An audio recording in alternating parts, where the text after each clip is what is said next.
Hello, hello, hello, folks. I told you we wouldn't be gone long, and we are back with our Halo 5 tournament, kicking things off in the winners' finals with Team Bound versus Team Legend. My name is JC Asa McDonough coming back, and my good friend Clutch here joining me for the Halo action as we kick things off in this 2v2 team deathmatch. Clutch, welcome. How are we doing today? Doing good. I'm ready to get this action underway, and this stream started off with some Halo. I know the Gears of War finals just ended, but I'm here for Halo, so I'm excited to get this started. And no better two people to start this off with than Bound and Neptune, right? So I think we're gonna hop on board with Bound pretty quickly here. And this is a young player that I really want to have an opportunity to give some spotlight to because I think he's earned it. He's put in the time, and his play is starting to resemble that. So he's going to be picking up a kill right here and just controlling pink, and he's already started off exactly how I expected him to. Pretty hot. Yeah, things close at the start. Looking at Juke out here, but he is going to go down. So Legend and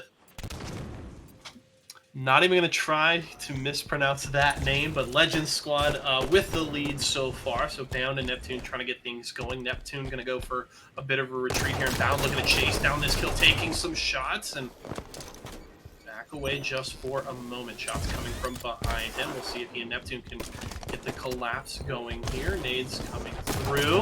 Legend going to take some shots, looking for the kill. There's one to the head. Oh, the turnaround from Bound gets a kill, and now we're even at 4.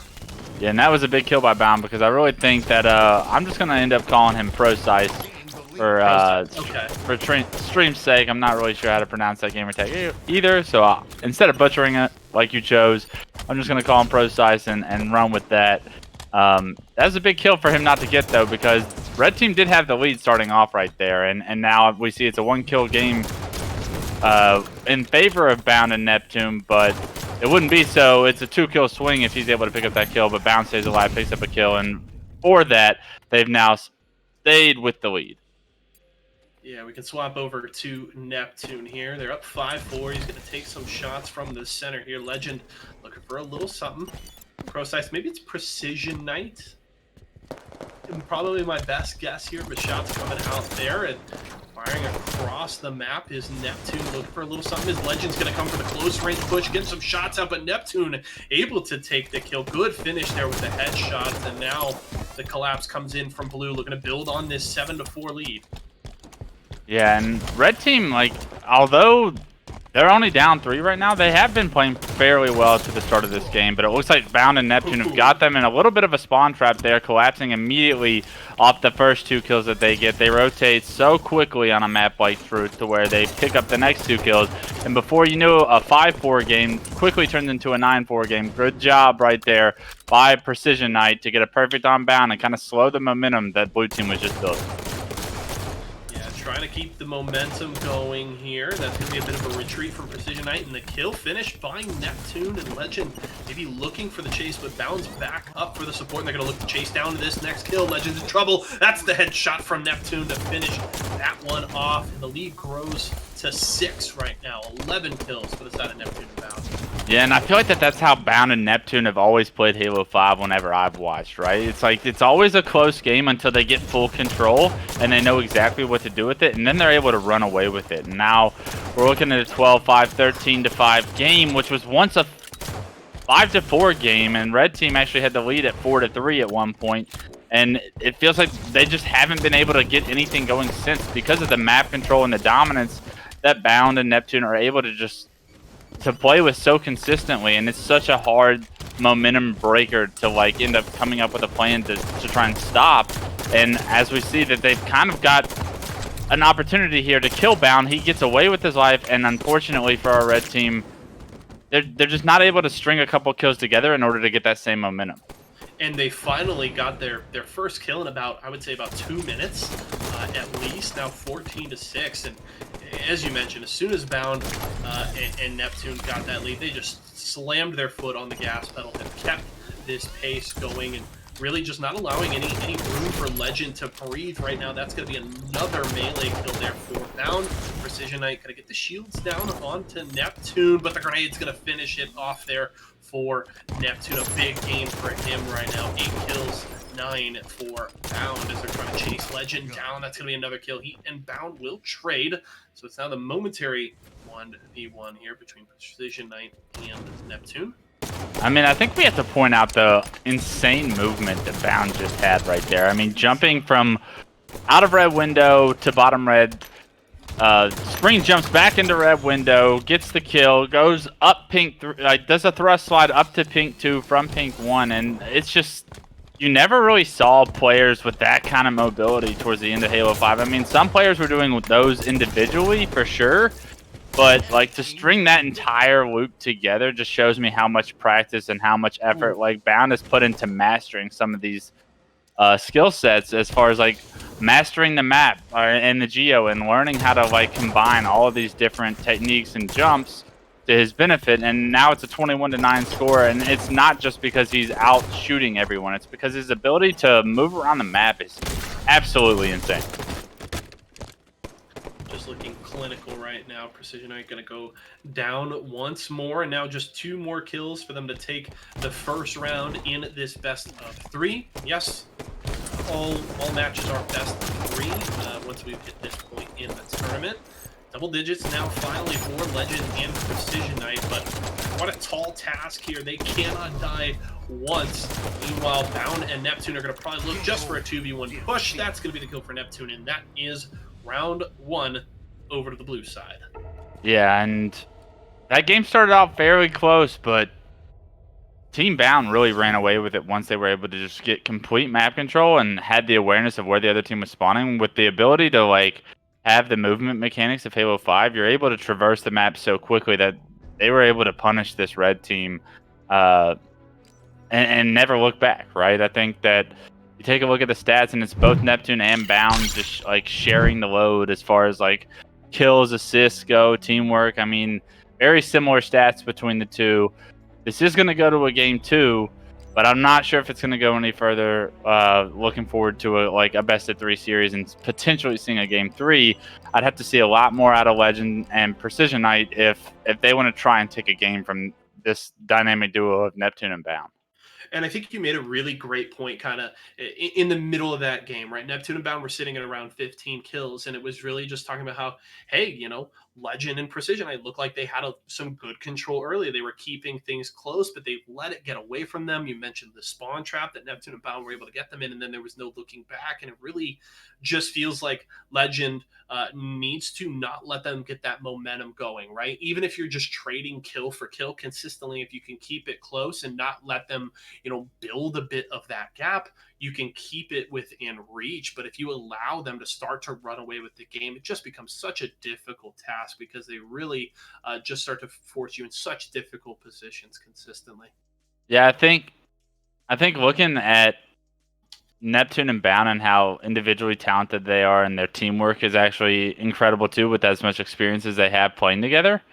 It's like you can't make mistakes. And the second you make a mistake, they're going to punish you, and it's almost impossible to come back from that punishment, right? I think as soon as we saw Bound get the kill in Red Bubble, and Precision I missed and didn't finish up Bound, and that was a 2-kill swing. They never looked back, and it was like that one mistake of you missing that shot, Precision I really was a snowball effect of like the next 3 or 4 kills, and then that turned momentum into like now Bound and Neptune have map control, confidence, and you're letting them run at you, and you're kind of on your back heels at that point. And like making sure that doesn't happen in game 2 has to be the start of creating a game plan to somehow knock down these juggernauts. All right, we'll have to see how that shakes out. Clutch and I going to switch into the observer role here and get this next game rolling. It's the 1-0 lead. Do want to give a shout out to our partners at Microsoft. They've given us a ton of support for our Microsoft Sundays here and everything we're doing at Esports Arena. So big shout out to them. One thing they've been helping us out with and getting all of these titles and stuff has been Xbox Game Pass Ultimate. It's a fantastic service that I recommend you guys check out. You can get it for just $1 for your first month if you want to give it a try. It is then $14.99 a month after that, and it gives you access to a plethora of titles, including Halo 5 and Gears 5 that we're streaming here today. So if you like what you see and you haven't tried it out, definitely thing I encourage you to take a look. So make sure to check that out. Just Google Xbox Game Pass Ultimate. Gives you access to tons of titles on both PC and Xbox One, but we're getting into the action here. Second round of this best of 3. We'll have to see if Legend and Precision Knight can get things going back in their favor. Yeah, and getting this overshield is going to be a huge start, but unfortunately for them, it looks like Bound's going to rush straight off for it at the beginning of the map. Get the overshield, and now the pressure is on. You see him chasing this red player around the turn and end up picking up the kill, and now it's a 2-0 start. Neptune and Bound picking up right where they left off in game 1, but now they have full map control, and they know where this red team's spawning. We were looking for the early start here. It is a 2v1, so that's going to be a kill back, but traded as Legend goes down to the grenade, so still a 2-kill lead here, but really, we're going to be looking for Legend and Precision Knight to stymie the momentum right now. They cannot let Bound and Neptune get going, and now is going to really be a huge deciding factor in where this game goes. Another kill there for Bound, 4-1 lead as he's now going to go for the push onto Legend. Legend looking for a little bit of high ground, dodges behind cover here as Bound does back away, and Legend going to wait for his teammate to join. They can grab a second kill as they were able to take out Neptune, and now looking for more. Sniper is going to miss. There's Precision pushing and gonna get the melee kill there onto Bound. And this is huge. This is exactly what you want to see out of Legend and Precision Knight. You want to see them apply so much aggression to where Bound and Neptune aren't able to just fly at you, and they're not able to sit back and control the snipe, because these two are players that will go off with the snipe if you give them an opportunity. And Bound somehow getting that beat down on Precision Knight without trading a melee is huge, because now Bound does have control of the sniper, and it looks like he's going to try and be aggressive with it. Does get knocked to no shield and is forced to back up for a little bit. But Bound and Neptune really want to just apply as much pressure as they can. Neptune goes down, and now Bound finds himself in a 1v2, does land a body shot with that no-scope, and is able to pick up a kill to try to trade that death out that Neptune had. And now he's kind of waiting on Neptune to spawn up to where they can formulate another game plan of what I would assume is hyper-aggression and not letting Legend or Precision Knight really breathe without thinking about getting shot. The sniper has been key in the first couple of minutes here. Precision and Legend keeping things close for another kill for Bound as the gap opens up to 4. This could be Bound and Neptune just opening this game wide. Look for this next kill. Pushing for high ground is Bound. Neptune joining up. Shots coming from the distance. Precision Knight gonna dodge away. Now they're looking for the 2v1 on a Bound. Bound, who with the plasma pistol, not gonna get that shot. Grenade's gonna be key, but down goes Bound, and that's a 6th kill for the red team.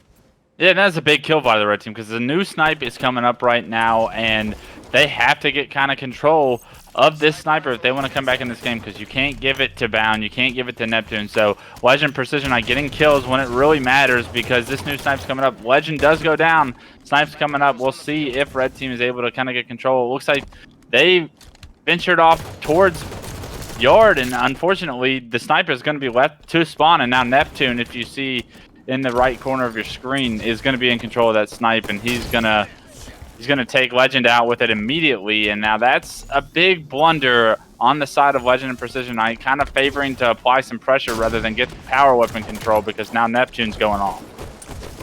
Neptune is looking really good. A lot of damage from Bound here. Continue with the pistol. Legend looking for another kill, but he's going to trade out. That is beatdowns on both sides, and the gap will stay at 4. And it's really starting to seem like Legend and Precision Knight are able to get kind of more of those isolated 1v1s that they weren't getting in the first game. They were getting 2v1 so often, and now they're able to separate Bound and Neptune a little bit more, which, you know, that's kind of what's keeping this game close right now. But Neptune's looking for the push right now. Legend going to retreat, but he's going to be spotted here, going for the beatdown. Shots coming out from Bound, and he's going to take that kill as Legend will fall.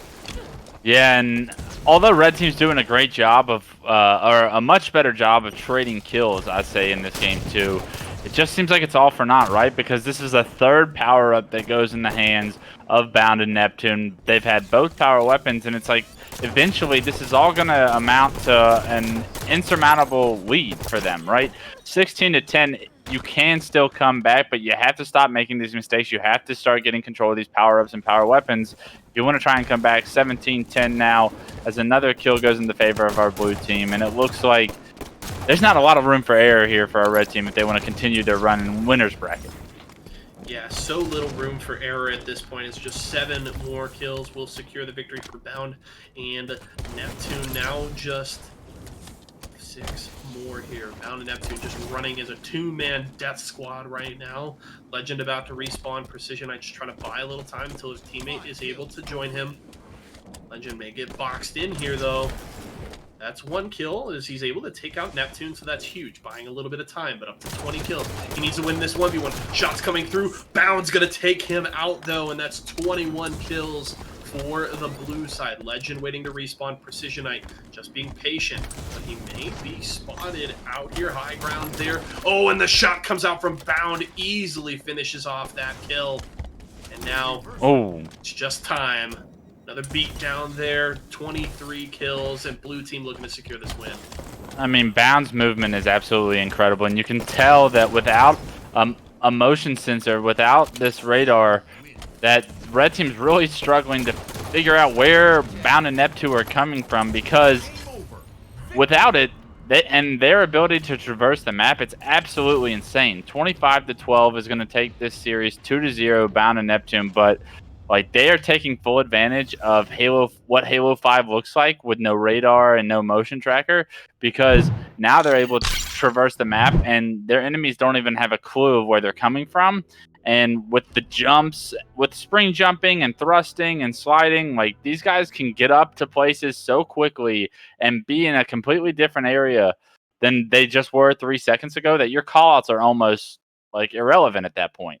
And I think that I mean, just the pace that they play at is absolutely incredible. And that's why they're 2 of the best to ever do it in Halo 5 and 2v2s.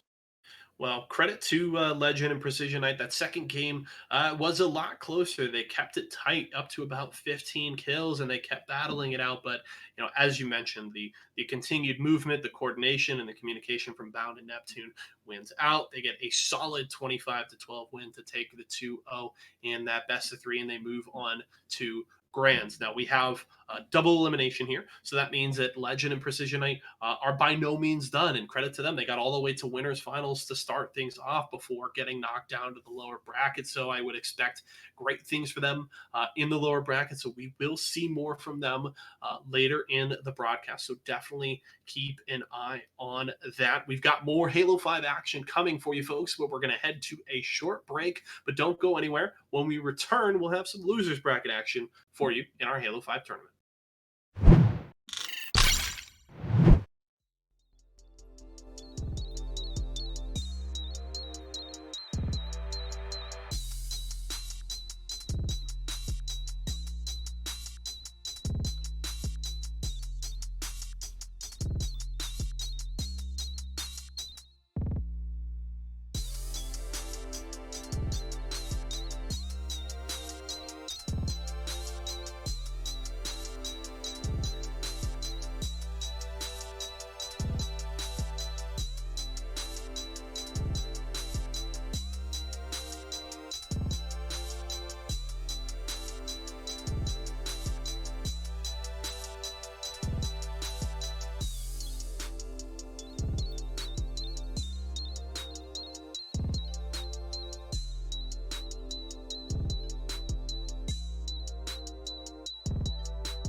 We have returned as promised. Yeso and Clutch here, getting ready for our next round of matches in the Esports Arena Halo 5 tournament this beautiful Sunday.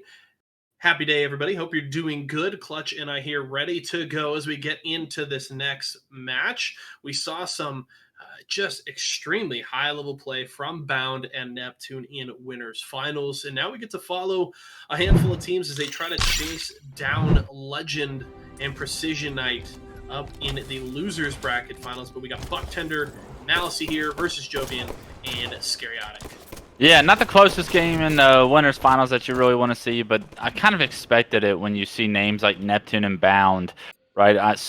That's world-class talent playing in the finals of this tournament. So although they may be the heavy favorites to take this whole thing, this losers bracket run is going to be a fun one, I hope. Just looking at these two team names, Scariotic is a name that sticks out to me as someone I've known and played against in Halo 5, and he's got a lot of talent, so this is a good opportunity for him, finding himself in losers bracket, to try and get his heels off the ground and start running and make this losers bracket run. And as I say that, it's going to be a 3-3 tie, so our red team with Bucktender and Malice is also going to be doing a solid job starting this series off, kind of keeping it even, and I'm hoping we can get some close games here. Definitely going to be an interesting 1-2 follow, 4-3 lead here for Scariotic and Jovian as they're looking to push up. Malice has just respawned, and those nades are not going to find anybody there from Scariotic. We can switch over to Jovian. He's got high ground set up here for the blue team, and they're trying to just back Bucktender and Malice into a corner. Bucktender taking some damage, his shields are down, and that shot from Jovian will take the 5th kill for blue. Yeah, good teamwork there by Jovian and Scariotic, and it looks like they're going to be able to kick both those kills up, and now 6-3 was once a 3-3 lead. We're going to see how good are Scariotic and Jovian about running with this lead, similar to what we saw in the winners finals with Neptune and Bound. Are they going to be able to press their advantages as well? And that's going to speak a lot to how good of individuals and teamwork that they have together. Scariotic does get a kill, but immediately gets taken down. And Malice is going to look to play his life while Bucktender comes off the respawn. And they actually pick up 2 kills of their own. So great job by our red team there to kind of stop the encore that Scariotic and Jovian tried throwing down right there. We're going to keep things close here. Quick note, gotta say I'm here for the pistol skin there for Jovian. He's got the CLG skin. I'm a devout CLG fan no matter what the game. So big shout out there. Love to see it. And see if Malice and Bucktender continue to close the gap. Just down by 2 kills, so certainly a very close game despite Scariotic and Jovian looking very strong through the early going. That's a kill for Scariotic. Bucktender is going to go down. He'll look to respawn here, and that's another one. Jovian looking clean up on the high ground. That lead up to 4 once more. Yeah, and I think that you pointing at the CLG skin just puts a smile to my face, right? Hey, having been part of that CLG roster, and kind of getting out of the competitive side after that, the CLG skin just means a lot to me personally and is near and dear to me. So seeing someone still rock that in 2020 is pretty impressive, because I was pretty sure I was the only one still rocking that skin. But Jovian proving me wrong and supporting the good times that I had as a coach for that team, and doing a great job, up 12-7 right now. As we switch to Scariotic's point of view, his teammate does go down. It's a one-on-one here at red. Scariotic versus Malice. Scariotic gets the better of him and now takes the Top Gun medal on your screen as well. So Scariotic having a great game 1 in this series and really looking to press his advantages here, almost doubling our red team's score right now. And red team really has to figure out a way to get back into this game, because this lead all of a sudden got kind of out of hand, right? Yeah, that gap opened up to 6. Thankfully, Jovian and Scariotic actually with a bit of a desynced push there, taking 2 1v2s actually gives 2 kills back to the red side. So a little bit back for them, but that nade's going to get some good damage there. And that's Scariotic with now his 11th kill. Just a dominant performance here by the blue team. They get some more here. Going to take some shots from Bucktender. His shields are down, but he's still able to finish off the kill. Just looking very, very clinical right now as they've really backed the red side into a corner. Yeah, and that was a big 2 kills from Scary because the red team really bit into that lead that I was just talking about.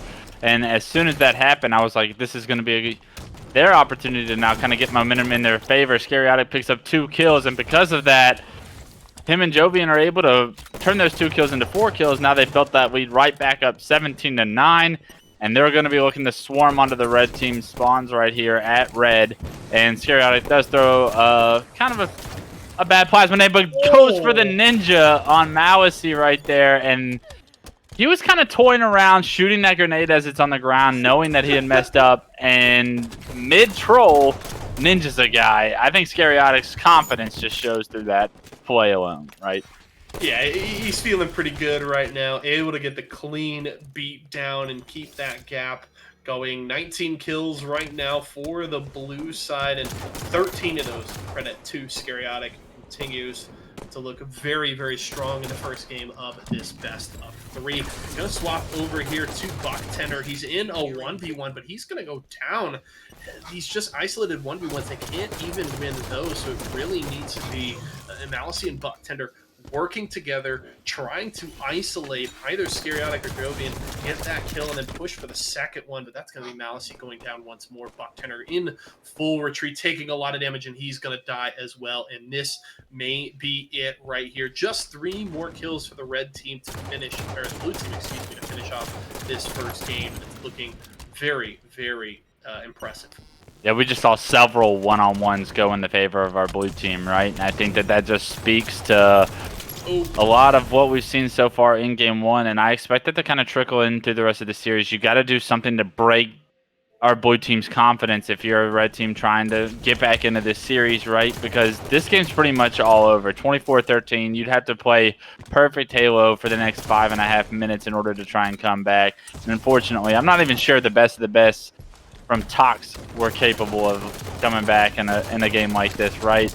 And try as they might, they do end up losing Game 1, and the individual battles really start to speak volumes to what the rest of this series could potentially look like, because now the confidence is in the blue team. You got the ninja when you were messing around looking at the nades, but the pistol duels that came after that kind of showed a trickle-down effect of like a player's mindset throughout the entire game, right? I think it's so important for a player to stay confident, and when you get ninja'd, it's tough, but when you lose consistent pistol battles, it's even harder to try and mentally stay in it and mentally think that, like, I am better than the players we're playing against. And that's really just that they just kind of salt in an open wound there, right? Like you feel like, oh, I've got him backed into a corner. This is perfect. I can get us another kill. See if we can close this gap, get this momentum shifted, and then he's able to turn that around in that kind of fashion. It's just going to be discouraging, and hopefully we can see them try and get things moving back in their favor. The start of this game is going to be really important. It's really, very much similar to what we watched in the grand finals, right? Don't get Scariotic, or don't let Scariotic get things moving too quickly. Don't let him take an early lead. Try and curb that momentum early, even keep it in a war of attrition, right? Trade 1 for 1, keep it close, then you'll have an opportunity to win this game. But if you let Scariotic get rolling, I mean, he had more kills than Malasey and Bucktender combined just on his own. So, you cannot let him get moving. Yeah, I think going into Game 2, you're absolutely right. Like, you have to win a couple of the early gunfights. You have to get that confidence back up to sustain it throughout the rest of the series. Because if you end up losing the first couple fights to Scariotic and our blue team, like, it's going to get ugly like Game 1 did, because there's no way you're able to mentally just stay in it and have that confidence that you can come back when you're consistently losing fights. And our blue team does such a phenomenal job right there, just sprinting for the overshield. And now it's going to be even harder knowing you're going up against an overshield guy, even though there's a plasma pistol over here in yard. It does look like they're able to trade out the overshield kill. So that's a big win, right? But Scariotic just picked up the snipe on the other side of the map, and now they have a whole different beast to deal with. One thing is Bucktender and Malasey will take what they can get at this point. So now we'll just have to see if they can get that sniper back. But that is, a small victory to start the round, 1-1 here. And now patience. Red team taking their time, getting some shots at range. Nearly breaking Jovian's shields there. He's going to back away. Now, he and Scariotic are separated. Now they're going to regroup and go for the aggressive push. That's the frag grenade down. More shots coming out as that shield's broken. Scariotic has died, so that is the early lead for the red team. And that was great teamwork we saw out of Buck, Tinder, and Malice right there in order to both be no shields and get that kill on a Scariotic, get the snipe out of his hands, and stay alive. They've got themselves a lead. This is exactly what you want to see if you're a fan of either of the players on the red team now. Up 4-2 against all odds, right? They didn't get the overshield. They didn't get the snipe at the start, but they have the lead 4-2. But Scariotic gets a perfect kill and turns it around. Jovian gets another perfect kill, and now that 3-kill lead is only a 1-kill lead. And our red team needs to slow it down and get back to that teamwork they just had earlier on if they want to continue to steamroll this game. Still early, but it's important that you mentioned that you've got to slow this momentum down sooner rather than later. Bucktender and Scariotic going to trade 1-for-1 in that kill. Down goes Malice, and that means we're tied at 6. Right, and I think that this is a good pace for our red team, right? They're not being overwhelmed. They're kind of running together as we see on the screen right now. Jovian and Scariotic have kind of taken their individual battles, and I think the red team has done a good job of working together and taking advantage of the situations they've been given so far. But Overshield's going to be coming up right now, and red team in no position to go for it. Scariotic trolling a little bit, I think, looking at the sign, and just waiting for Jovian with this Overshield to kind of make a play. Scariotic throwing some shots there. Bucktender stuck in the tunnel, and he's going to go down, and that is the first lead here for the blue team. Malice going to get one melee, trying to run away here. The kill is going to be traded back, but the gap maintains at 1. Now Bucktender waiting for Malice to respawn here. All of our players back up. 1-kill lead for the blue team. Shots from Bucktender down low. Scariotic has the high ground. Going to throw a couple of grenades, but he's going to miss. Now maybe the 2v1 here. Jovian looks to back away. Malice coming out, eating some shots. Going to be in trouble here. That's the headshot from Scariotic to take the kill. Now Bucktender looking to push, but Scariotic's shields are completely back up. And he's going to be able to grab the sniper. That's huge. Yeah, one thing I want to point out is just our red team's lack of ability to get power-ups and power weapons right now. And so far, they've done a good job of maintaining a close game while competing against overshields and snipers. But that's only going to last for a matter of time. It's only going to be a matter of time before Jovian and Scariotic are able to take advantage of some of these power-ups and power weapons and run away with this game. So I want to see red team do a little bit better of a job of focusing on going for these power-ups and power weapons. They do find Scariotic right here. I think they're going to be able to take him out. It doesn't look like they were able to finish him, getting him down to no shield. Do get a death nade onto him and trade the kill, but not without going down. And now Jovian's going to be able to probably go back and pick that snipe that's down up, knowing that they got those 2 kills. Another 1v1 here, Bucktender and Scariotic, and that's going to be an easy pickup for Scariotic. He's going to get away just as his shields are able to recharge, and Bucktender coming back. His team now down 5 kills. We talked about how they can't let the momentum get going for the blue side, and they were able to maintain that for the first 3 to 4 minutes, but now things starting to get a little bit out of control. Malice is taking a lot of damage. They're going to trade 1-for-1 with the melee kills, and that's actually a 2-for-1 overall, so the gap closed 2-4. Bucktender and Malice are going to need to keep this going. They don't have a lot of time left to get this momentum shifted.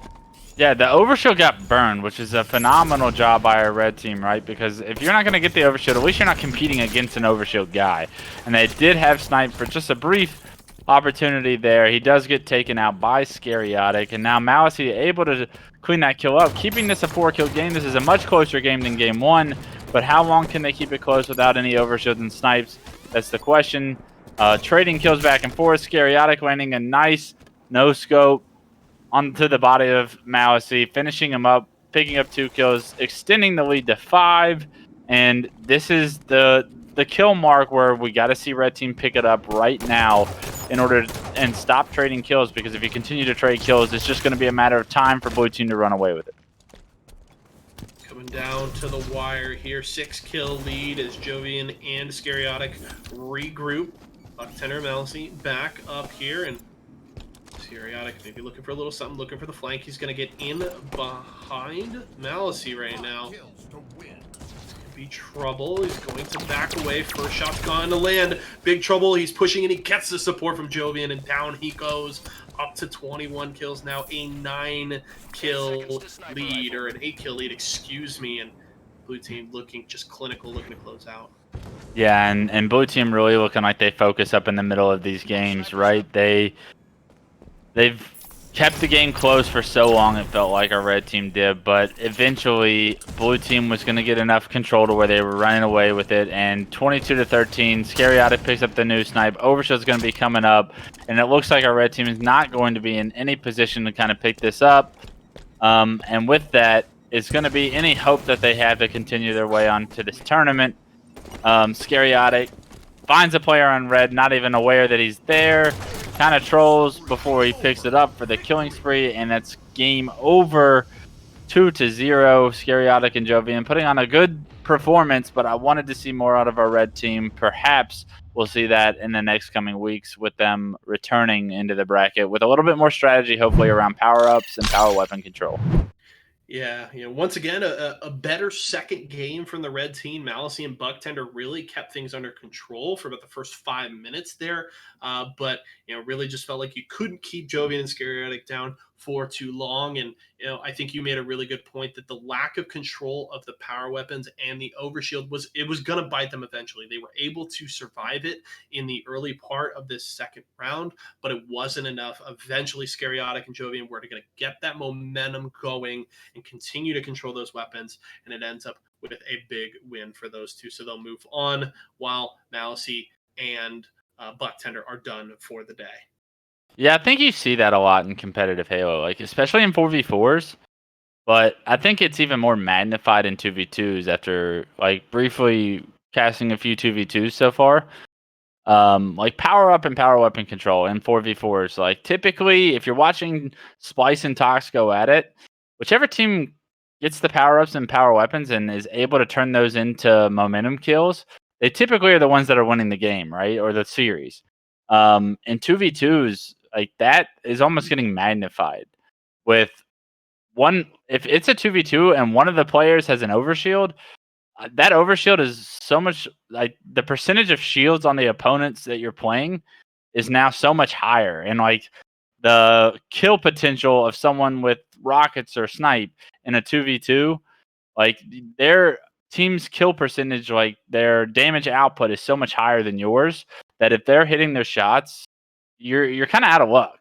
So stopping them from ever picking that up and actually getting them for yourselves has got to be like a vital strategy when talking about trying to win in a 2v2 atmosphere. It's like even compared to 4v4, it's important there, but in 2v2s it's vital. And watching every time snipe or overshield's coming up, our blue team did such a good job of being in space to control those that it was only a matter of time until they were able to run away with the lead, right? And I think that's a lesson learned, and you learned it the hard way, unfortunately, if you're Bucktender and Malicy.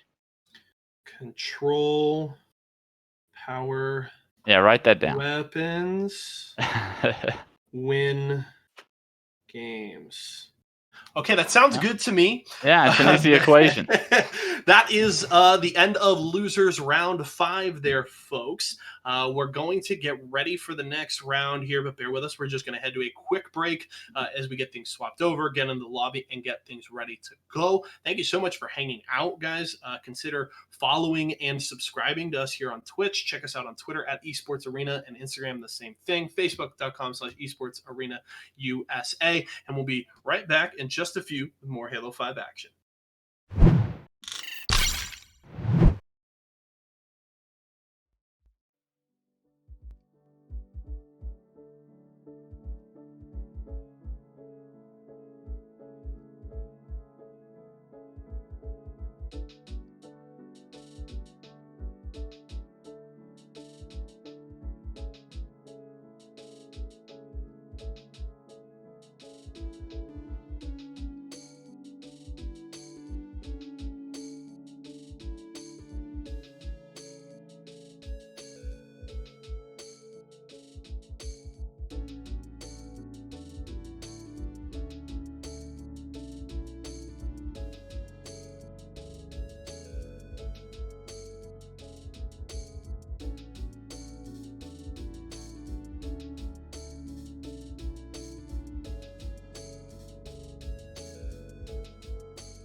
All right, folks, we have returned Yeso and Clutch here as we get into the losers quarterfinals. The action continues, and we will stick with our friends, Jovian and Scariotic here with the next round.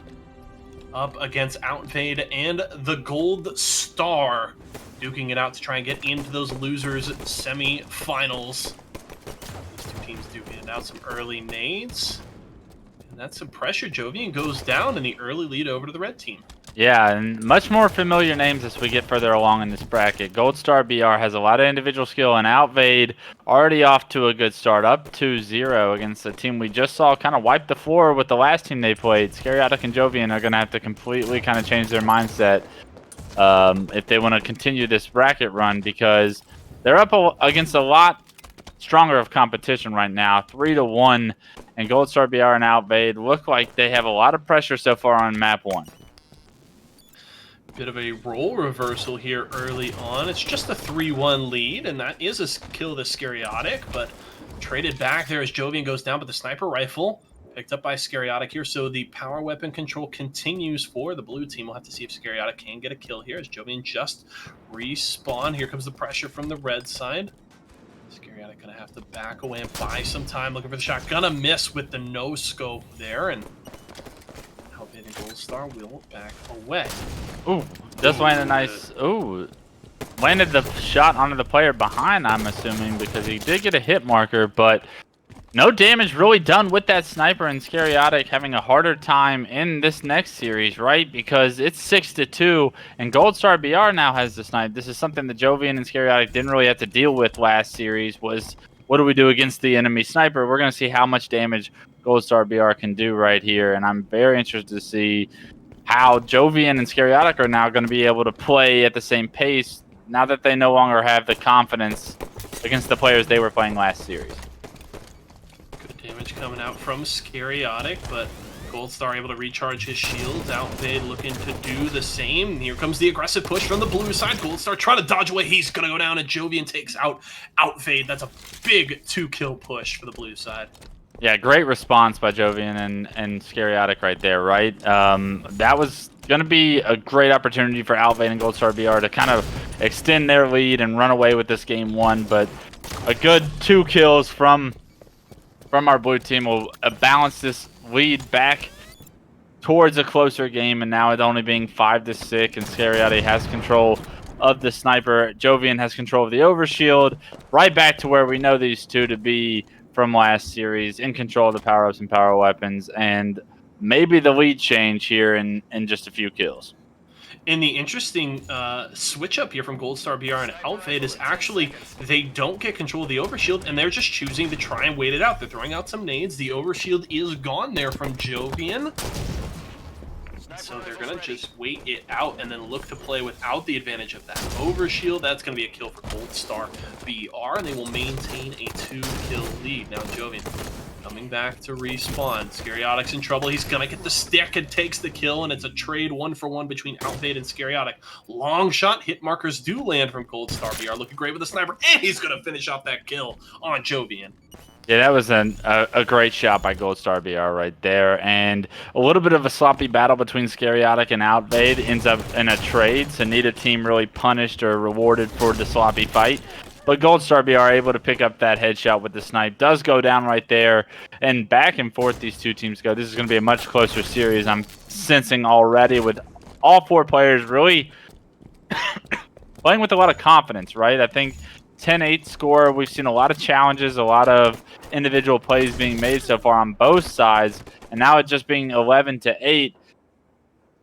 We need to see Scariotic stay alive right here. He does throw a nice nade under the truck right there to pick up that kill in a 1v2 situation. At least trade if he's going to go down, because his teammate had already gone down, and that was another opportunity for Gold Star BR to run away with it.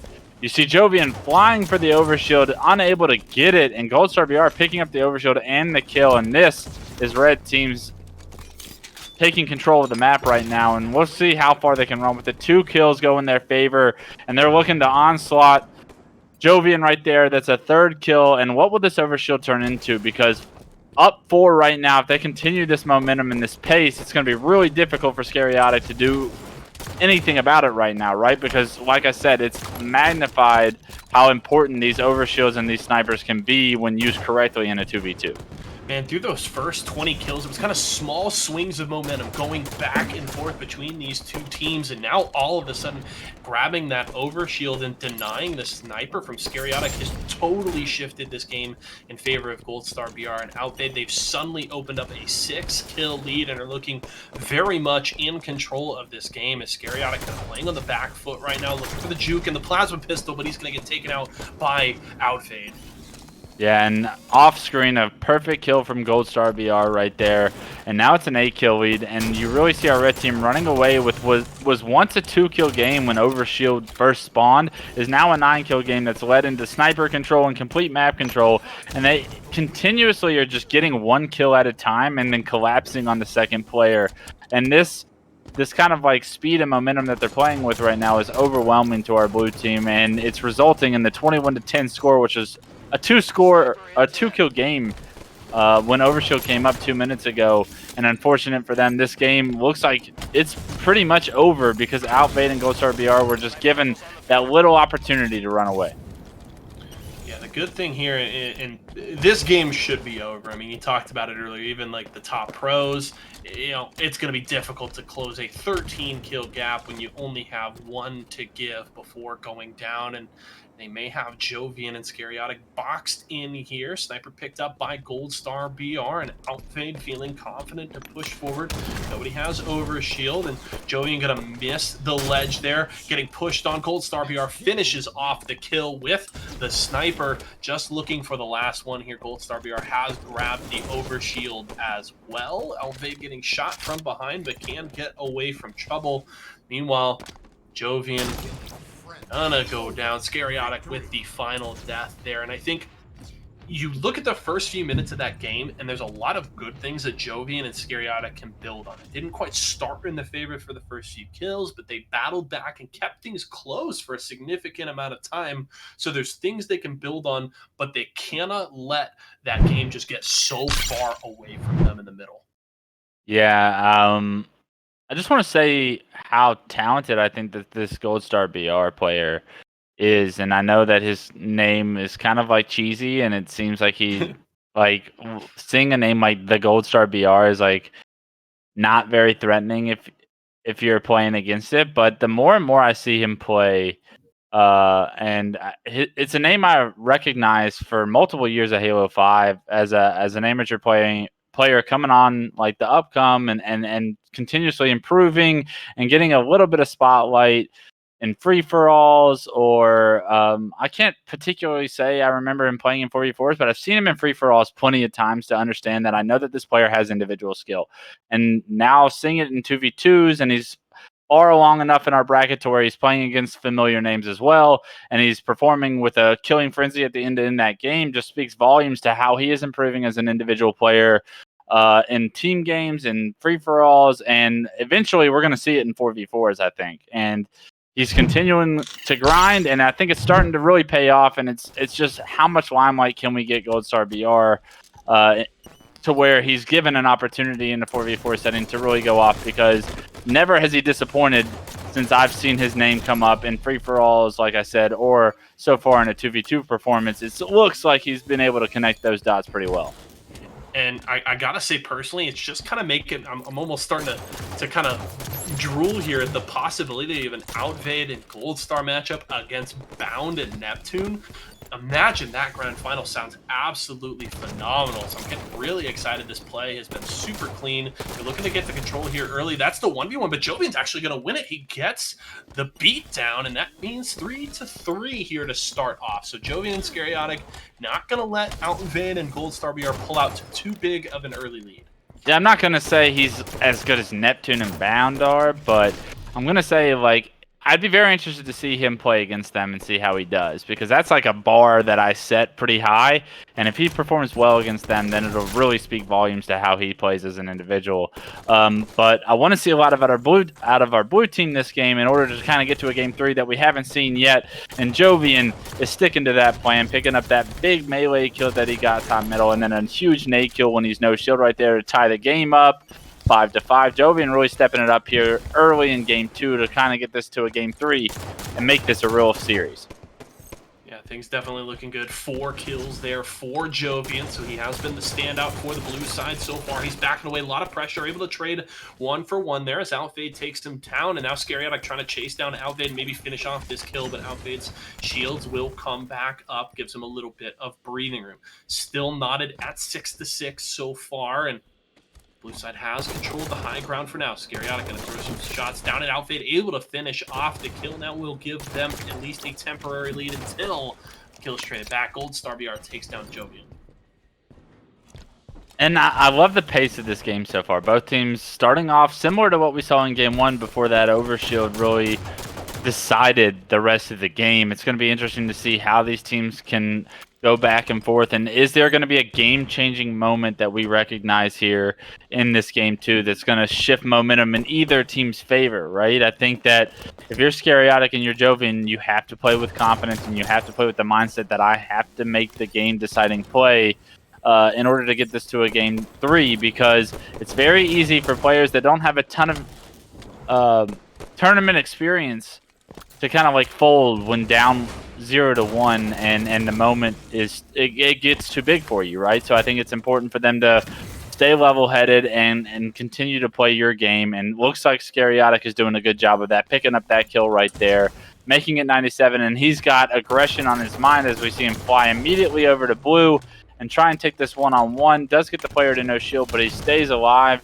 And I like this decision by Scariatic to stay alive because his teammate goes down top middle. He's able to pick up the second player that's bottom middle and get away with his life and maintain this 2-kill lead for the blue team. This is a good job by Scariatic to kind of get as much damage as he can while also not giving up any deaths.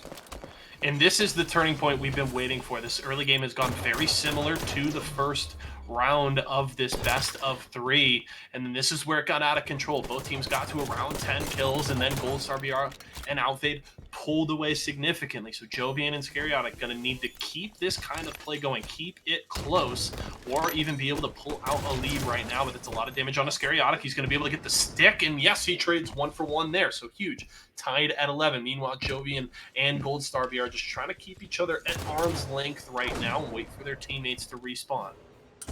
Yeah, Gold Star BR is in control of the combo, and although there's not really a power weapon on Truth, the combo can be used as a power weapon if used effectively. We've seen him pick up a kill with it.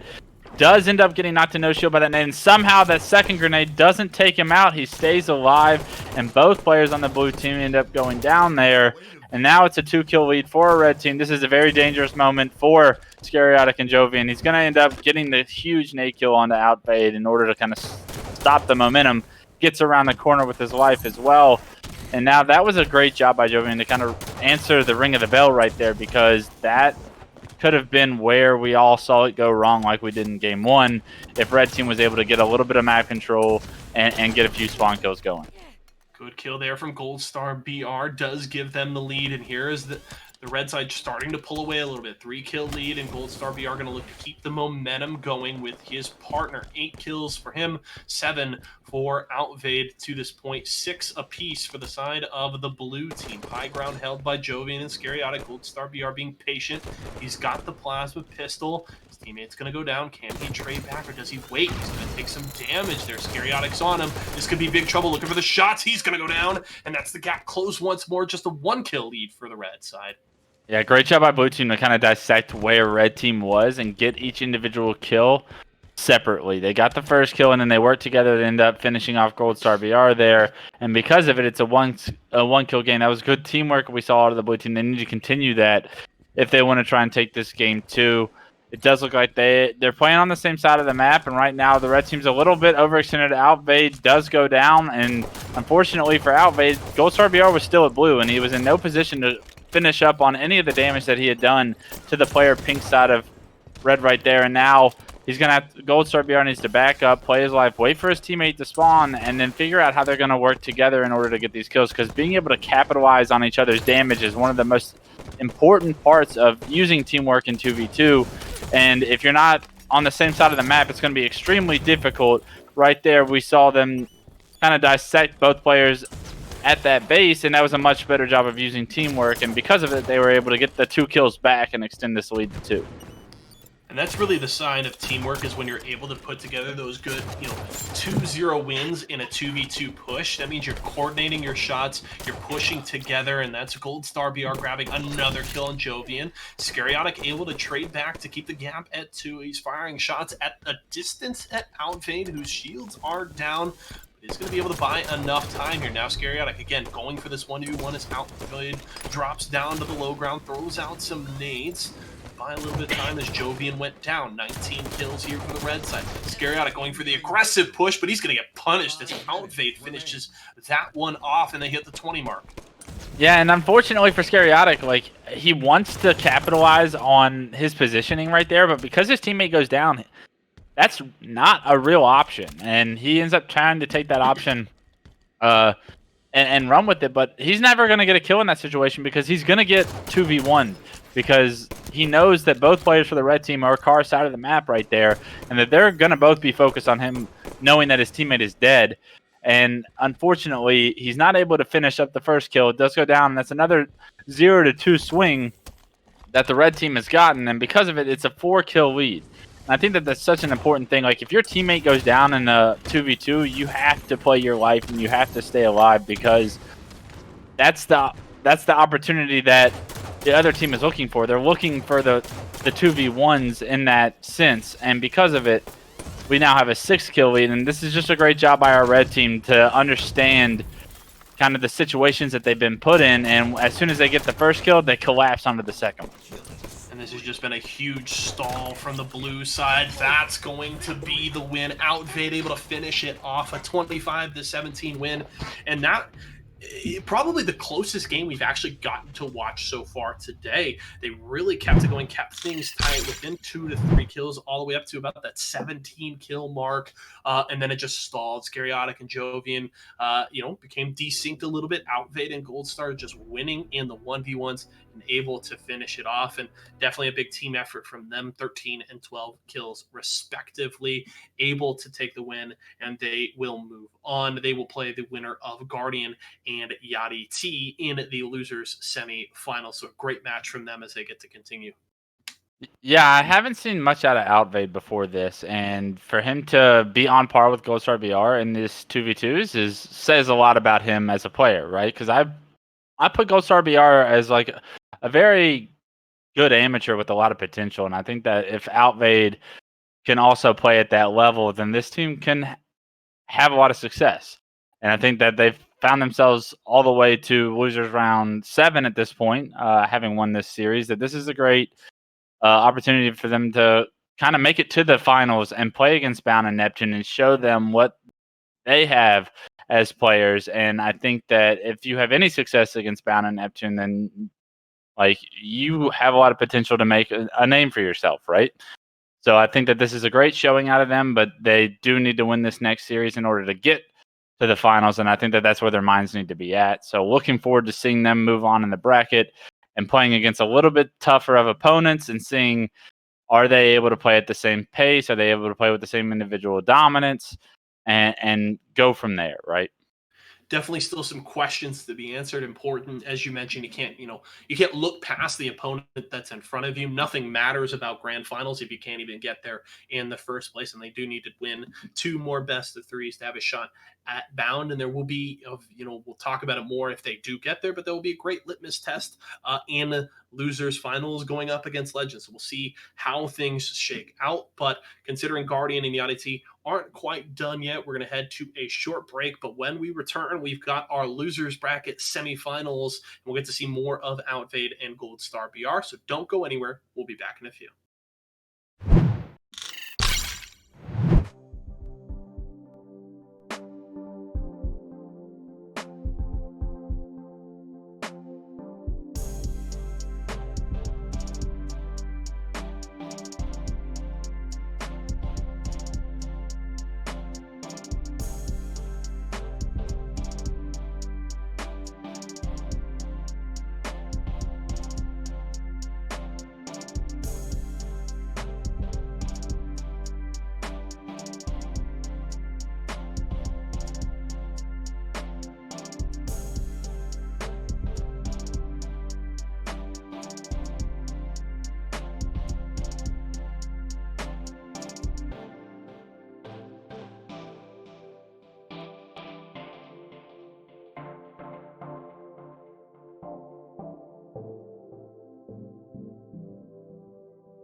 I want my Halo back, Halo back, Halo back, Halo back, please.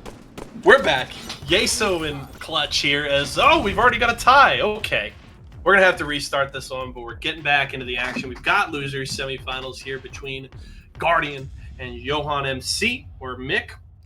We'll figure it out. Versus Outvade and Gold Star BR. Obviously, we just finished an impressive best of 3 from Outvade and Gold Star. And now we'll see another test for them here as Guardian and Johan have made it all the way here to these losers semi-finals. It's been a blast to cast so far. Been great to work with you, Clutch. A pleasure to have you here. And we're not done yet.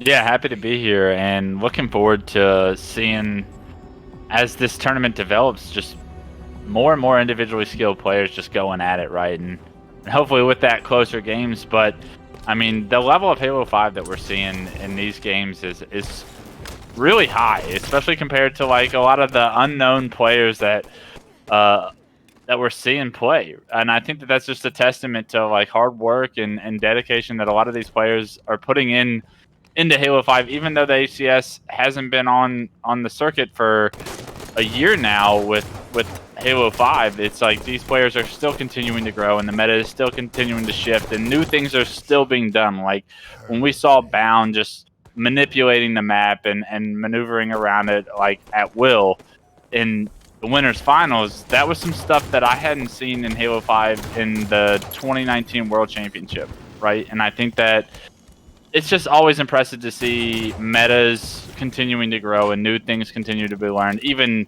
3-4 years after the game's been released. And I'm looking forward to seeing what these players have to show us as Outvade's able to trade that melee, and it's already a 5-3 lead for our blue team. We know that this red team is really strong after watching last series, but this blue team is here for a reason, right? And Guardian Flies is someone I've definitely played against multiple times, and I know that he's a good player. So this is really going to be a great series for us, and I'm looking forward to seeing if it goes the distance to a Game 3.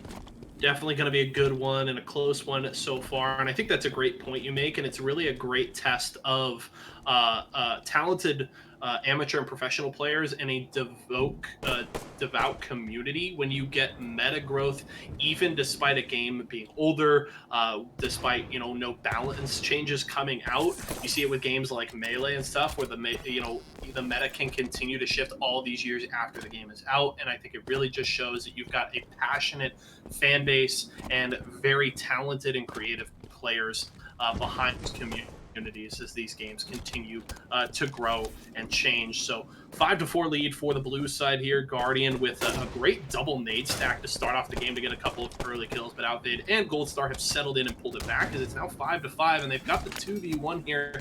Can they get the push? High ground from Outvade, looking for the kill. Guardian gonna back away and take some shots. Outvade loses his shields and didn't have the help of Gold Star there, so they're gonna have to wait, but they do finish off the kill and take the lead. Overshield picked up. Johan looking for a second kill. That's gonna be the sticky, and that'll trade a 2-for-1 courtesy of that overshield.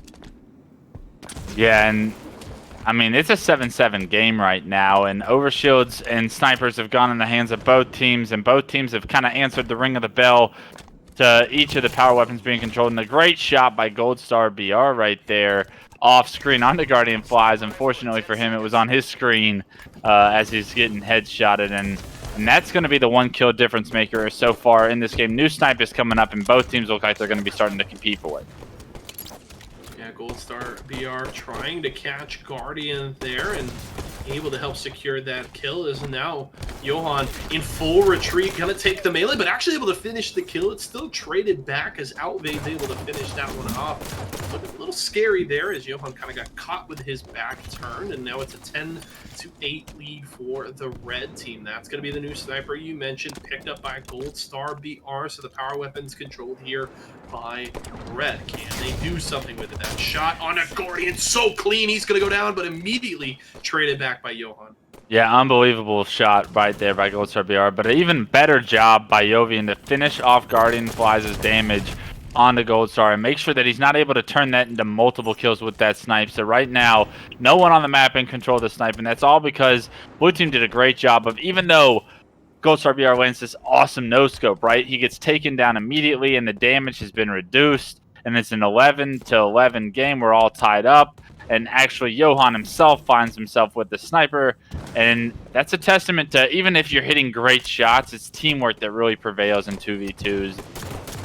And just how important it is to finish each other's kills and be in the right positions. And I mean, this game couldn't be any closer going back and forth. Johan and Guardian Fly is doing a great job of using teamwork to get 2 straight kills. They now are in control of the overshield and the sniper. They're delaying the overshield so that the red team doesn't have an exact time on it. And that just shows how serious they take this and how, like, in the mind of like professional players that our blue team is that's a veteran move, is not picking up that overshield until both players from red have spawned, so they don't have a death cam on it. And now red team knows around when overshield is up, but they don't have the exact second. Blue team knows the exact time on overshield, so pay attention to that here in a minute and a half when it's coming up. And now Johan doing, I guess, what he does best, and that's taking faces with the snipe, because we've seen it a couple times so far with this sniper. And Guardian off screen picks up another kill. And this is insane play from blue. And I don't know too much about these two players for the blue team. I played against Guardian Flies a few times, like I've said, and I know that he's a solid player, but they're showing a lot of veteranship and a lot of like things that I wouldn't expect to see out of players that aren't extremely known. And they're kind of running away with this game. As I say that, they pick up 2 kills using great teamwork right there, bait and switching the damage, getting it to a 19-11. So this next overshield might not even matter, even if they do have the exact time. Sniper in 10. Man, and you know, it's more of kind of a PC saying, but really Johan out here just clicking heads right now with that sniper, doing great work. Goldstar gonna be able to use that nade to take out Guardian, down by 7 kills. Not a lot of room to work here as they've got to close this gap now, but there's another kill by Outvade. Meanwhile, Goldstar BR just trying to track Guardian and Johan, as Johan's going to respawn. There's gonna be some shots on the Guardian. Guardian trying to run away, but Goldstar able to finish that one off. Here comes the charge from the red team, now down by 5, looking to corner Johan here if they can. Or Johan's dead, excuse me. It's going to be Guardian. He's in big trouble, trying to juke away. Shots coming out. Goldstar BR with another kill, now down by 3. This is a huge swing in momentum.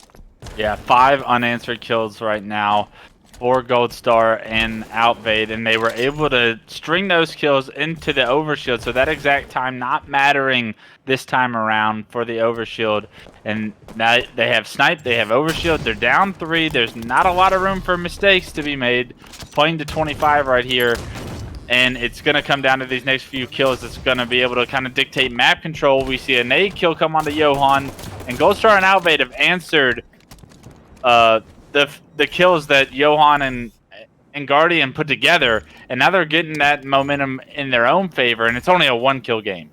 And this is really something we haven't been seeing lately, is like when one team's been able to get that big shift in momentum in the middle of the game around, 12 to 15 kills, they've really never relinquished the lead. And while Guardian is able to take out Outvade there, that was a 7-kill gap that has been closed down to 2 so quickly here. And Goldstar BR still sitting with this sniper, has control of one of the power weapons here. And we'll see if he can make any more use of it here, as again, the margin for error still very, very small. Johan looking for something, but Outvade able to finish off the kill. Good teamwork there from the red side. Now looking for Guardian.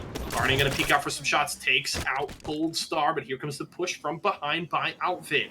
Looking for the 1v1 here. It does look like Guardian, I mean, that was a great pickup kill by Guardian. Having his teammate go down, him being in a 1v2 situation, kind of isolates himself to where it's a 1v1 against Goldstar, catches him with his pants down, per se, gets the kill. And because of that, they've built themselves a couple more kills since then, and now it's a 3-kill lead. And that's all because Guardian's awareness of how to play the situation when you know you're going to get sandwiched from 2 players, and kind of isolating it to a 1v1 and winning that 1v1. And now Goldstar answers that with another kill, 23-21. He needs to stay alive right here because he knows the Guardian's going to be getting the call out of where he is. He does get help, and Guardian is forced to back up. Now Goldstar BR wants to apply a little bit of pressure. Outvade with a great nade to finish his teammate's kill. And now with Overshield just having come up, Outvade picks it up. And this is going to result in an onslaught from our red team, and they tie up the game with that overshield. There's a new snipe coming up in 4 seconds. We're going to see red team go for it and really run away with this game. This is as close as it could possibly be. That was so key, getting that overshield, the aggressive push from Outvade, the nades, excuse me, nearly take out Gold Star BR, but Outvade's able to finish off the kill, and now it's just one away. This is huge. Blue trying to group up here. Gold Star and Outvade being patient. They know they have the lead. Sniper looking for the shot. That's the victory! The headshot from Outvade, so clean, and the comeback is complete.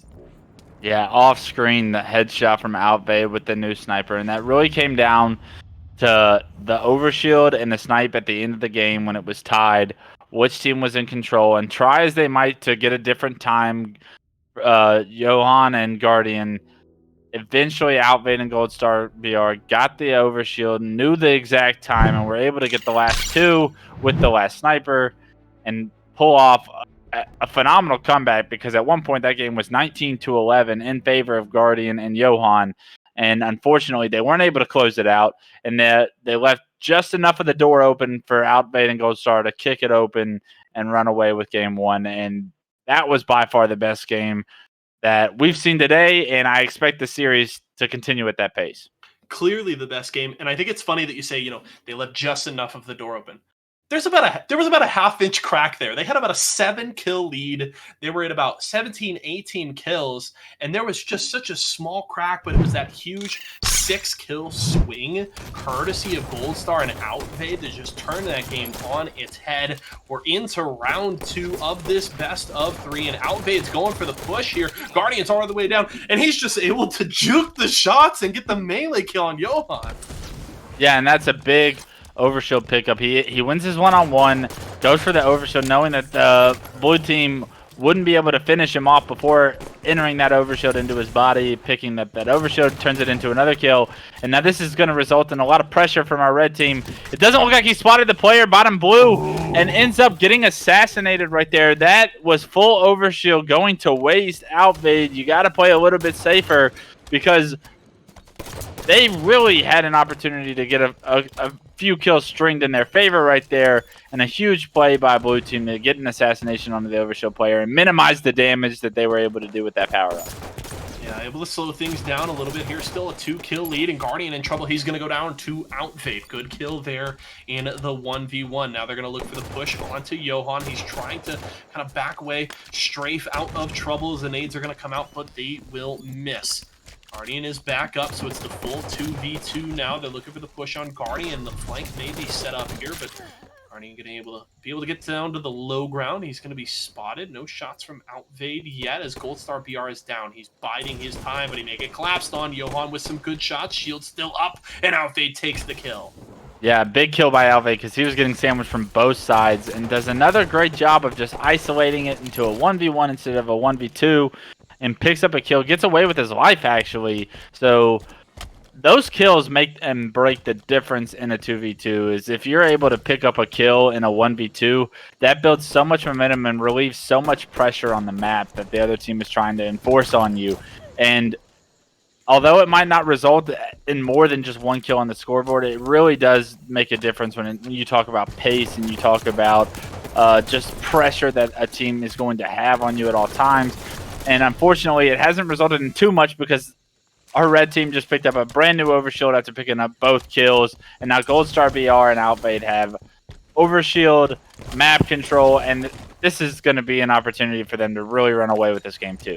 And really, Outvade and Gold Star BR carrying the momentum from the previous game, keeping that going. They're up 12-3, a monumental start to the second round. They're collapsing on a Guardian. That's going to be another kill. It's a huge performance from the red team so far, looking so clean, so clinical, and taking a 10-kill lead. Looking to find Guardian and Johan here. Guardian and Johan, they just need to slow things down.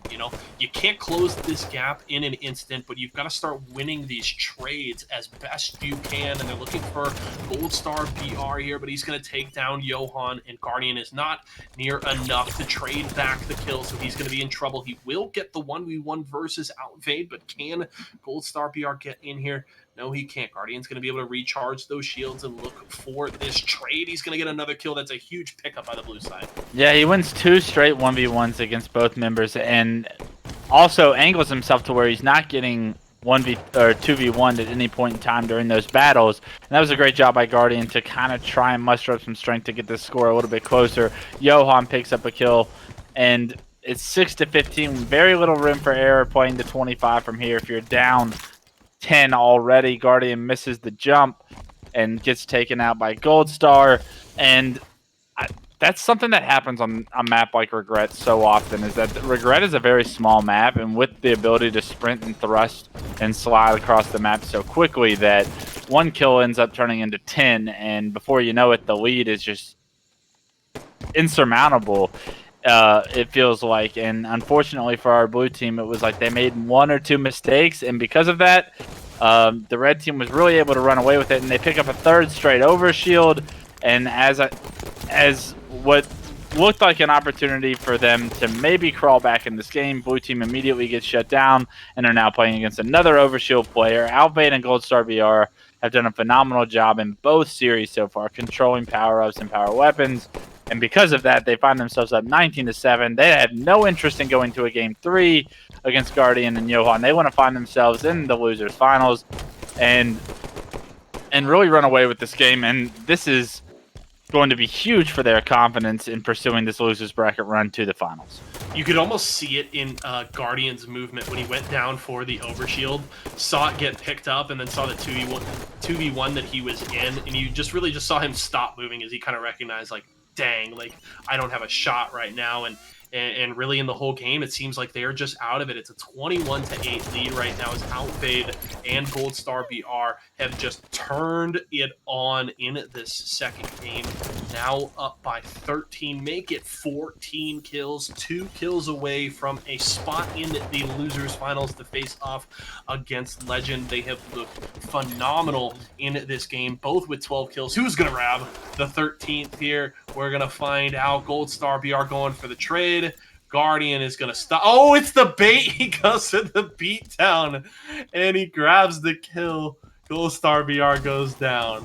Yeah, I think our blue team has officially waved the white flag, and in doing so, you want to mess around and mess with Gold Star BR's kill-death ratio. He's just going to 5 you when he gets off his spawn. He does so with a nice little thrust at the end of it to end the game 25-10. And for those of you hoping for a game 3 today, you might have to wait until next series, because Gold Star and Outfade have no intention of doing that this series.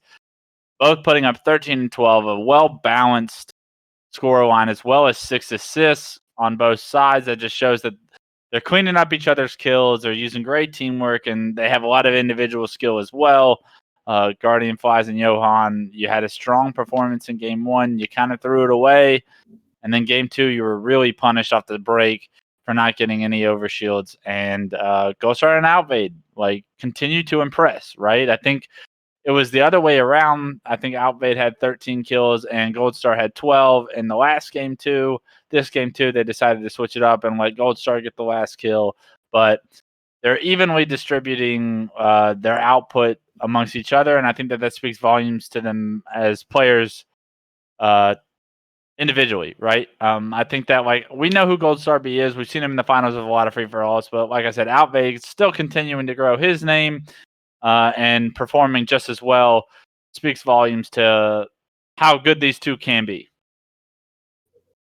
Definitely an impressive game there, and interesting with how the trajectory of that first game was going, because it was really looking like, dang, like, Gold Star and Outfade, they may have met their match. Looks like Blue Side's going to run away with this, but they buckled down in the middle of that first game, were able to make the comeback, take the win, and they carry it into game 2. Super impressive finish there. Didn't let their foot, it was kind of the same thing as the previous series we saw them in. As soon as they got their foot on the gas, they didn't let it up, continued to dominate, continued to win consistent 1v1s, put the enemy team into rough positions with the 2v1s, and it pushes them to a win. And now we will see them up here against Legend. Coming in, got knocked out. We saw actually at the top of the broadcast, at least on the Halo side, Legend was up in those winners finals up against Bound and Neptune. And now he and Precisionite will get a chance at redemption here. They got to take out Gold Star BR and Outvade for the chance to face off once more against Bound. And we'll see who's able to take it as the teams are getting set up in the lobby. Big shout out to everybody who's watching today. Hope you guys are enjoying the stream, but seeing a ton of activity in Twitch chat, which is great. We love to see it. Do want to give a big shout out to our partners over at Microsoft. They've been a big supporter of us here at Esports Arena, especially with what we're doing here on our Microsoft Sundays. And at some point, probably after the series, before we go into Grands, I am going to give away another free 14-day trial for Xbox Game Pass Ultimate, so make sure to stick around for that. But we're getting ready with our losers finals here. We've got all 4 on the same team. They may have to adjust that. We'll see. Yeah, Maybe I think that's just on my screen. no, on my screen as well. So Okay. we're gonna probably have to start this game and end it real quick. But I do want to point out that if we take a look at the bracket, Outvade and Gold Star actually did get 2-0'd in the winners bracket by Legend and Precisionite. So a little bit of an opportunity for revenge here if you're Gold Star BR and Outvade, but that also might come at the cost of wavered confidence depending on how those games went, right? I think that although it happened off stream and we didn't witness the 2-0, so we don't know if they were 2 extremely close games and it just happened to go in the favor of Legend and Precisionite, or if they were kind of onslaughts and Precisionite and Legend just beat them down. And if that's the case, it's pretty tough to rebound against players that beat you down the first time. But we're going to see what Gold Star and Outvade are made of here going against the people that knocked them into this position of the bracket. All right, well, I want to hear from you folks in Twitch chat. Give me your predictions for this losers finals. Is it going to be Team Outvade or is it going to be Team Legend? Let me know in Twitch chat. One of the correct guesses will win that free 14-day trial of Game Pass Ultimate. So let me know what you guys think in Twitch chat right now. You got about 2 minutes to do it before I cut it off, as we've got the early kills coming out. Legend going to get their one onto Outvade to start things off. So that's an early kill for blue side, but evened back up right away. Overshield was picked up by Gold Star BR, and he's going to go for the aggressive push here to try and take out Legend. He's going to kind of crouch behind this car. He's caught by Outvade, but he's still able to trade back a kill. Yeah, great job by Gold Star to start this game up, getting the overshield, right? And with that, picks up a few kills, a nice double kill, perfect right there. And that's going to result in snipe control as well, as we see him flying straight towards where the snipe spawns. Does land a nice body shot into the player in blue, but unable to finish that kill. And actually, Legend picking up a kill off screen and end up taking Gold Star out as well. That was a great double kill from the blue side in order to kind of stop any momentum Gold Star was going to build with that overshield and that sniper, and actually end up with the lead after the first minute, giving up the overshield and the beginning control of the snipe. I mean, that's massive if you're a blue team fan here, just to kind of waver that storm that could have potentially happened. We've seen Gold Star and Outvade run away with the score when they were given the opportunity to. So good job by Legend and Precisionite to make sure that doesn't happen early in game 1. Definitely a good start here. Things very tight. 2-kill lead for Gold Star and Outvade right now. Legend just having respawn on the hunt here, looking to try and catch out one of these players. Precisionite being patient. Gold Star, he's got the sniper. Outvade's got the kill, and from downtown, Gold Star BR looking for another. Now a 3-kill lead as he's looking to chase down Legend. Yeah, and they're going to have to do something about getting Gold Star VR, the snipe, out of his hands. And unfortunately, it doesn't look like they're going to be able to do it anytime soon, because Gold Star VR just picks up an overshield and picks up another kill. And although he's out of snipe ammo, it's that power-up, power weapon control that I can't preach enough. That's so important and vital to success of teams winning in 2v2s, 4v4s, one-on-ones. No matter what it might be, you have to control those utilities in order to find yourself a winner, right? I think that you're just asking too much of a workload if you're playing against things like that. And with that, an 11-7 lead, Gold Star BR picks up a kill and another kill Ooh. with a nade, taking out both members of blue team, and now red team in complete control of the map. Snipe coming up in 6 seconds, and that's going to be another opening for them to extend this lead even further, having it be 13-7 already. And I think it's a good point that you made earlier on in the broadcast that power weapon and overshield control, the power of it is only emphasized the smaller the team gets, right? You were talking about that percentage of shield that you're gaining with the overshield, and it's more important the smaller your team is. So it's so key to these games. Plaza has been a consistent map we've been seeing, and the power up and power weapon control has been key to all of the victories on this map so far today.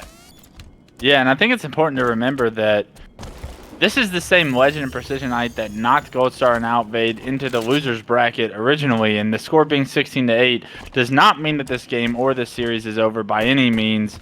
You know that these players have the ability to beat Gold Star and Outvade if they're playing well, as they did in the winners bracket, but it looks like Gold Star and Outvade really want revenge, and they're showing that in the 17-8 scoreline right now. Gold Star BR picking up a nice shot onto a player sprinting to help his teammate in the yard, and Outvade finishing up Precision Knight off screen. Now this is really just an unfortunate scene for our blue team right now, because Gold Star and Outvade have controlled every power up and power weapon since the game started, and with that a 21-8 lead.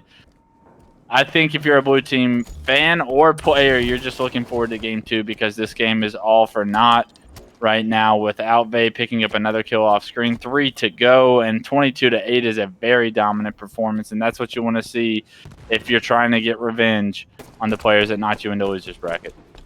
Star BR taking a lot of damage there. He still has control of this sniper, maybe looking for a shot, but Ouvade's just going to finish off the kill in the straight 1v1. Meanwhile, looking for the sniper. He's going to spot out Precision Knight, and he grabs the headshot for the 24th kill on the red side.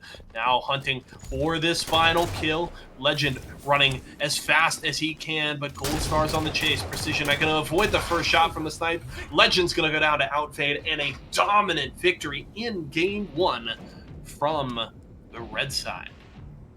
Yeah, very dominant performance, right? 25-8, and Precision Knight with a 2-11 performance here is a tough way to start off a series, and he's really going to have to turn it around in game 2. Not to call him out individually, because it's really difficult to have good stats when you're playing against a guy with snipe or overshield in Halo 5, and that's just a testament to not letting them get these power-ups and power weapons, because once they do, it's pretty much already over, right? Gold Star BR and Outvade played flawlessly with power weapon control, and I expect them to do that. They've done it in multiple series that we've seen so far today, and they're going to continue to do so. So it's all about preemptively stopping them from getting these things in their possession in order to beat them, right? And I think that this beginning overshield fight could not be any more crucial to the success of Precision Knight right now. And I think that if they're able to get this first overshield, there's an opportunity for them to really take this to a game 3. But they do just get hit by a nade, and Legend goes down, and Outvade, you've seen it once, you've seen it 100 times. Outvade picks up the overshield at the start of the game, and with that a 2-0 lead and complete map control, they're going to be swarming on now. And this is bad news bears if you're a blue team fan, because you really wanted to see the beginning of this game change a little bit of momentum and pace for this series, but it doesn't look like Gold Star BR and Outvade have any intention of letting that happen. The clock is running out on Precision Knight and Legends Day here in our Halo 5 tournament. They've still got a little bit of room to breathe, but they've got to get things going now, because the 4-0 lead does not bode well for them bringing this series back. Outvade looking to chase down Legendeers. Precision Knight goes down in the 1v1 to Gold Star BR, and he's looking to finish off that kill. He will. It's a 6-1 lead for the red side.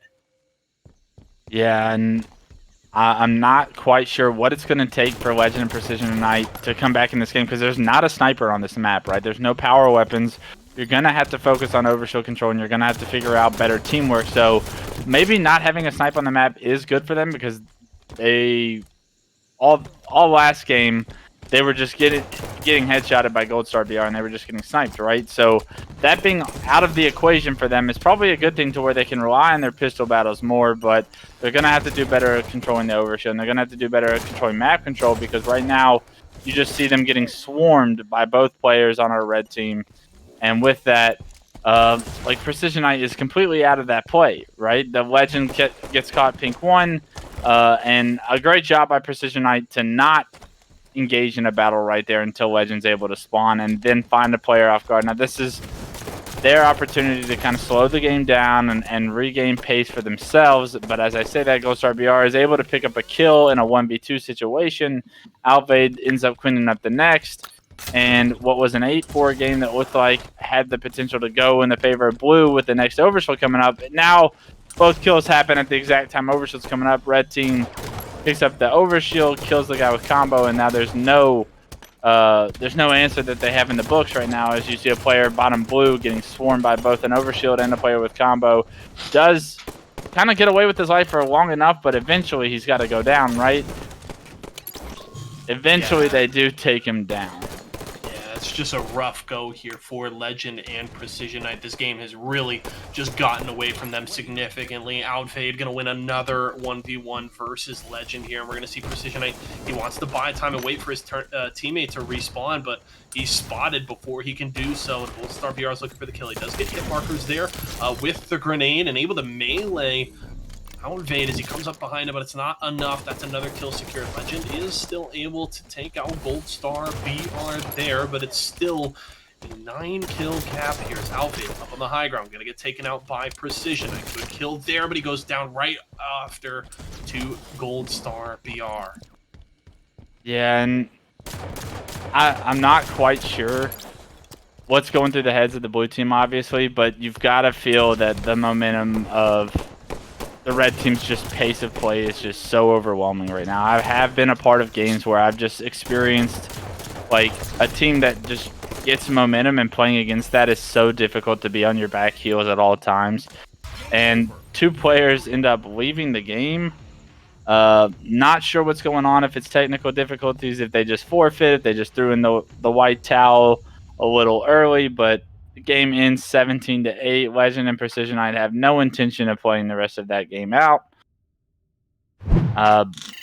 And I mean, maybe that's the right play, right? You're getting slaughtered, and it's not great for a broadcast, but you need to get out of this situation, and you're tired of looking at the death cam. So Legend and Precision Knight decide to leave a little early. I'm not quite sure if it's technical difficulties, but I'm going to just assume that both players lagging out is not what happened. Gold Star BR and Outfade. I mean, that's actually kind of funny. It's because I was just talking about the mentality of like what it's like to play against players that are just like on pouring this aggression onto you, and they're just spawn killing you, and they're just dominating you, and you're like, you don't have an answer. And I guess Legend and Precision Knight's answer was to quit, which isn't the right mindset by any means. It's actually really frowned upon from me.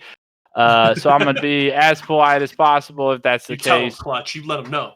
But yeah, I think that like you could definitely tell that frustration is building up when just that onslaught of overwhelmingness is coming onto you, especially if it's against players that you think that you're better than or that you have recently beat, and then all of a sudden they're just like stomping you. That's tough to take on.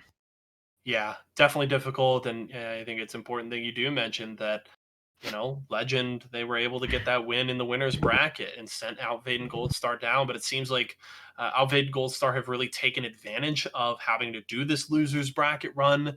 They've been able to build some momentum, iron out some things. Their teamwork has looked really clean in the last few rounds, and it delivers them now to the grand finals, where they're going to have a tough test here against Bound and Neptune, who obviously we started the broadcast with, seeing them absolutely dominate a match against Legend, and interestingly enough, looked very similar to the one that we just watched. So we'll have to see how things shake out here. But I did promise to give away one 14-day free trial for Game Pass Ultimate for our predictions. And the two people that got it correct are Snipin' and Gingerbread Gamers. So I'm going to have to choose one of you guys, and I will whisper you on Twitch who wins. And Kathy says one thing in my ear that you folks can't hear, but I've got your names in a hat. And Kathy actually has a correct prediction. It is Gingerbread Gamer. Congratulations. So I'm going to shoot you a whisper on Twitch right now with your code. And in the meantime, we are going to head to a short break, but don't go anywhere, folks. When we return, the conclusion of our Sunday Halo 5 tournament will be right here. Grand finals between Bound and Outfade are back in just a few minutes.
Ladies and gentlemen, we have arrived at our grand finals in today's Halo 5 tournament.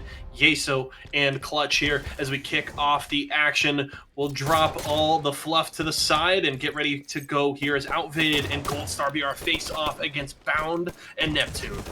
Yeah, and this is the finals that you really wanted to see, and I was really interested to see how it was going to play out because I think the world of Bound and Neptune as players, and I know how individually skilled both of them are, and I know that they have so much practice as 2v2 partners that I really don't know if this is going to be a great finals, but if it is, I think that's a testament to Outbait and Gold Star BR because we've seen them kind of roll over a lot of the other amateur players that they've seen, but this is a whole different beast when we talk about world-class Halo 5 players in Bound and Neptune, and the dominant performance that we saw them put on in Winners Finals earlier. Will that continue, or will we see this hot Outbait and Gold Star BR team kind of compete against them? So far, so good if you're a blue team fan because it's 4-3, and Gold Star BR and Outbait are really looking to run away with this game one because it's such a vital piece to this puzzle is getting your confidence against these world-class players, and unfortunately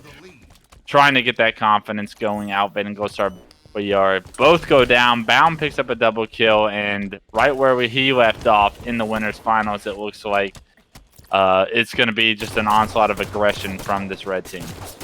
Yeah, things looking good so far. Very close as Outbait's able to pick up that kill on Bound, immediately trade it back as Neptune takes out Gold Star BR, and Neptune now going to trade with Outvid, takes that kill. The true test, I think, and the true kind of benchmark we'll see will be late in this first game and into the second game, because I think the one advantage that Outvid and Gold Star BR have is that Bound and Neptune have been waiting. You know, maybe they've played some competitive matches in the meantime, but in terms of tournament matches, they've been sitting for a while. Meanwhile, Outvid and Gold Star BR have been able to build some momentum. They're down by 3 kills. See if they can pick things back up. Beautiful nade from Outvid will secure that kill, and he's going to try and juke Neptune here. He's going to go down, but BR is able to pick up a kill in return, so it's just a 2-kill lead for the red team. Yeah, and just a 2-kill lead is right, and I think that that's a testament to this good start that Gold Star and Outvid are having, right? I think that if they can keep this a close game, that's a recipe for success, because by no means do I ever expect them to kind of blow out Bound and Neptune similar to the losers finals that we just saw. But keeping this a close game and making the right plays at the end is what's important. And unfortunately, a couple of them go down, but a huge answer from Gold Star BR right there to pick up that kill and close this gap and stop the onslaught for just a little bit longer. 13-9, Neptune and Outbait trade in a melee off screen. And with that comes a lot of the aggression like halted from our red team, because we know that Bound and Neptune are going to want to continuously just apply as much pressure as possible, and with that pressure extend their lead. And unfortunately for them, our blue team has done a great job so far of kind of weathering the storms and playing around each other well enough to where this game is still super close. It's a 2-kill game as Bound goes down bottom middle from Gold Star, and Outvid finds himself losing a one-on-one to Neptune with perfect shots, and now Neptune is probably going to get traded out. Almost gets the kill on the Gold Star, but Gold Star does finish that kill. Very fortunately does not go down there, and it's a 2-kill game, 14-12. This is the finals that you wanted to see.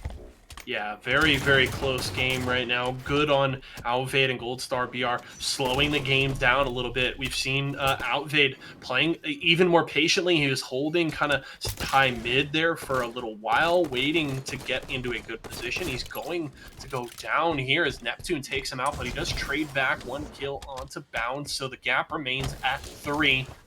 But still, Outvid and Gold Star keeping Bound and Neptune within arm's reach right now. They're going to, again, slow the pace down here. Look for a good position as Bound and Neptune are grouped up on top of each other. Some shots from Gold Star BR here. Got to throw out a nade, and the push may come from Outvid. He's still kind of holding that high mid position. Beautiful nade, just misses there, though. Is Neptune able to get away from trouble? Or, excuse me, it's Bound, and he pushes, gets the kill into Gold Star BR. That's the 17th for the red side. Yeah, and great teamwork right there from Neptune and Bound to be stuck at the same base, both get knocked to no shields, but both stay alive and eventually work their magic to where they get both kills without going down and build that lead.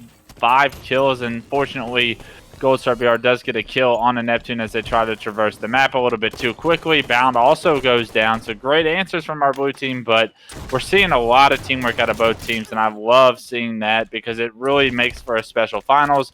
Neptune catches Gold Star BR being a little bit too aggressive, is able to get another kill on the outvade, and Bound not having to do too much as his team picks up 2 kills right there, but you know he's capable of doing a whole lot as he's back to pink 2, and this is going to be a huge position for him, spotting a player blue side of red.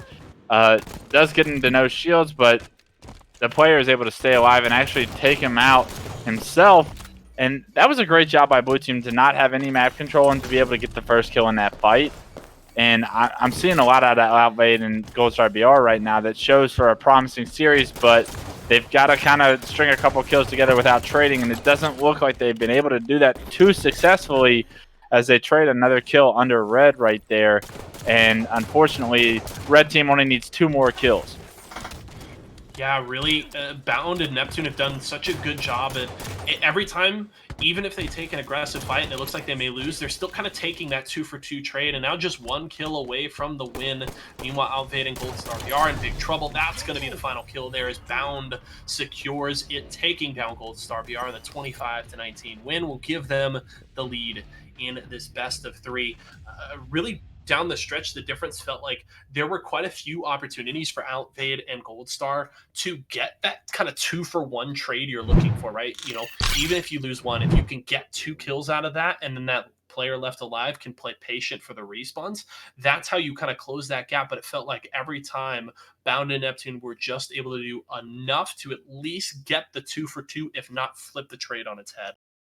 Yeah, and I think that it was 25-19 is an extremely close game, but it really came down to going 2-for-1 in a lot of these trades. And I think that Neptune and Bound did a phenomenal job of cleaning up each other's kills, capitalizing on each other's damage, and it just being enough. I mean, take a look at the assists, and that's where the difference lies in the stats, right? 7 and 5, 12 assists to 7 assists, and you have yourself a 1-kill game if you're able to up your assists from Outfade and Gold Star BR. But that just goes to the pace that Bound and Neptune play at and their ability to traverse the map and help each other from angles that not all players are able to help each other from. And with that, allows you to have so much more teamwork and different angles on players that you shouldn't have angles on, and you shouldn't be able to have teamwork in these situations. But because they can do just about any jump and get to any spot on the map as fast as possible,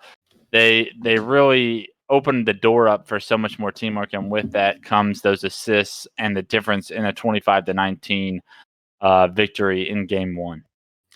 Yeah, definitely a big win there. And, you know, we talked about coming in, hey, maybe Alved and Gold Star BR, they've got the momentum. They've got that losers bracket run where they were able to really get things going. And after you lose that game and how good Bound and Neptune look down the stretch, it's really kind of out the window now. So it really just needs to be Outfade and Gold Star PR buckling down, winning those trades. You cannot lose those 2v1, or you can't be losing out in the trades when you're just going straight 2v2, because that's how that gap continues to grow. So we'll have to see if they can get that mindset shift, raise those assists that you were talking about in game 2. Otherwise, it's done. You know, in a double elimination tournament, it's very difficult to come out of the losers bracket, right? You've got to win 2 best of 3s to be able to take it. Meanwhile, Bound and Neptune just need one of the next 2 games to take it all. So it's going to be a tough test. Alvade and Gold Star have shown they have the talent. They can make those clutch comebacks, but it's going to be very, very difficult against a Bound and Neptune team that looks very dialed in this grand final.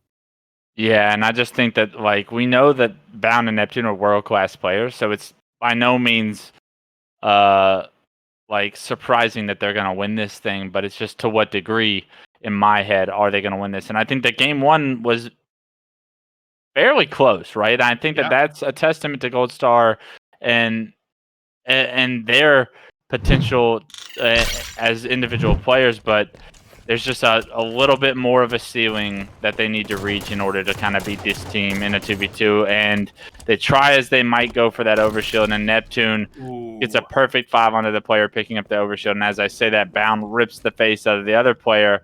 And game 2 could be a lot uglier if the confidence is wavering for our blue team. And, we've talked about it throughout the broadcast. Control of overshield, control of the power weapons is so key here on Plaza. It wasn't an issue in a close game in the last one on Truth, but now, it may accentuate the gap between these two teams as an early 4-0 lead for Bound, and Neptune is looking very, very scary. Make it 5-0 as that sniper still over there on Bound. First kill on the board for the blue side, but it's still a 5-kill difference here at the start of this game. Yeah, and unlike Truth, there's a power weapon on Plaza, right? And I think that the power weapon being in the hands of Bound and Neptune will just do so much more damage than anything that we've seen Outbait and Goldstar BR go up against so far today. And just as I say that, Bound lands a nice no-scope, which picks himself up an easy kill on the Goldstar BR for the killing spree, and it's already 8-2, and it's the problem of when these players get power weapons, Neptune and Bound, that they can just do so much damage with them and make every single bullet in this thing count to where it's so difficult to try and like combat. And a huge kill on the Neptune in green right here, and unfortunately Bound does not hit the no scope, and the damage has kind of been done, and it's a 6-kill lead, but at least it's not more than that, right? And I think that Outbait and Goldstar BR are going to have to play for this next overshield coming up here in 20 seconds. And if they're not able to get the next few kills, that this game could really get out of hand. Well, he won't be able to go for the perfection. It is still a beautiful start from Bound right now. 7 kills, just a single death so far. His team already up 11-4 right now. So he is just bodying this lobby right now as Outfade trying to retreat. He's throwing out some nades towards the middle, but that's going to be overshield captured by Bound, and he's already been very difficult to kill, and it's just going to become that much harder as he's going to look to chase down Goldstar BR. Kill going to be finished there by Neptune, and it's now a 10-kill lead. I mean, there's a reason that Neptune's one of the youngest up-and-comers on the HCS scene, and he really made himself a name in at the end of Halo 5, and everybody was raving about how young and individually talented this kid is and what is exactly his ceiling, and I don't even think he's even close to reaching his ceiling yet in competitive Halo, and for him to just continue to showcase the skill set that we saw towards the end of Halo 5's HCS run onto now just speaks volumes for the potential that he has. I'm super excited to watch him still continue to compete in 4v4s with the H2A anniversary series coming up with his new team with Bound, Neptune, Ola, and Trippy, because I think that team has a lot of potential if he's playing at the top of his game. And another killing spree going on the side of our red team. The score is 18-5, headshots everywhere with the snipe. And our blue team really doesn't have an answer, because getting the snipe out of Neptune's hands is something that you saw Tox struggle with at times. Like, it's going to be almost impossible. And right now, 19-5 as Bound picks up another kill. It's just, when it rains, it pours, and Neptune's pouring on the headshots and the kills with this snipe and toying with his food right there, going for a no-scope and just getting out of dodge when he realizes he's going to have to reload. And 20-6 is our scoreline. Just an update for the folks at home.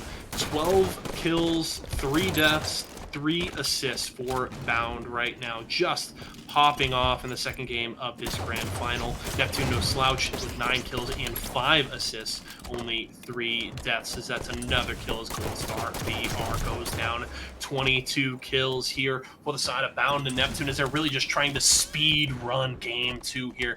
They want this tournament to be done. They want the $350, and they're looking to secure it here as Bound gets another kill. It's going to be the melee onto Goldstar BR. Neptune's got the sniper once more, and it's just 1 kill standing between these gentlemen and a win here in the grand finals. Goldstar BR is going to concede defeat. That's victory 25-6, and a dominant win for Bound and Neptune. Yeah, and unfortunately for blue team, because I really did want to see a close finals. That was kind of the finals I expected when referencing Bound and Neptune and the world-class talent that they have. Just an unbelievable performance in that game too, and I think that just speaks volumes to the buzz that's around both of these players as individuals going into the next big 4v4 tournament, because I think that Neptune and Bound both have a lot of spotlight around them as players amongst the hyper competitive scene. And there's a reason that they're teaming with Ola and Trippy, and I think that they're going to be able to have a lot of success if they can figure it out in the 4v4 setting, because both these players individually are there. And they just have to showcase it on the big scenes. And although neither one of them have won a tournament yet, it would not surprise me if these guys end up turning into the next big things, right? And I think that I know for a fact that they work hard, and I know for a fact that they both just play every day and they're grinders. And I think that that's a very intangible skill, is to want it and to put in the work. And if they can continue to do that, there's nothing but success for these two players. Well, if you guys didn't have it before, make sure you have Bound and Neptune memorized. Those two players, absolute standouts today. Able to take first place with an impressive 2-0 finish into the grand finals. Credit to Alvade and Gold Star BR as well. Very, very fun run to watch through the losers bracket. Looked very impressive. Certainly earned their spot here in the grand finals. Wasn't enough to take home first place, but second place here, nothing to sneeze at. So congratulations to them. Clutch, it's been an absolute blast. Any final thoughts here on the tournament as a whole as we close out for this week?